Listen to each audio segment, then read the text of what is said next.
क्या आप जानते हैं कि एक अगवाकार ने गलती से एफबीआई को उसका मशहूर नाम दे दिया? 1933 में जॉर्ज मशीन गन कीली ने तील के बादशाह चार्ल्स अर्शल को अगवा कर लिया।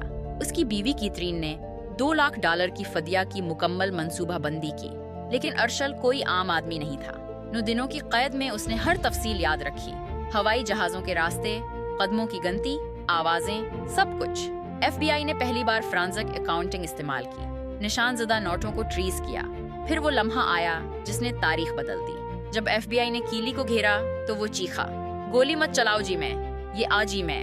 नाम एफबीआई एजेंट्स के लिए मशहूर हो गया। इस केस ने फेडरल अगवा के कवानीन बनाए और एफबीआई को अमेरिका की सबसे ताकतवर एजेंसी बना दिया। एक अगवाकार की गलती से पूरा कानून नाफिज करने का निजाम बदल गया।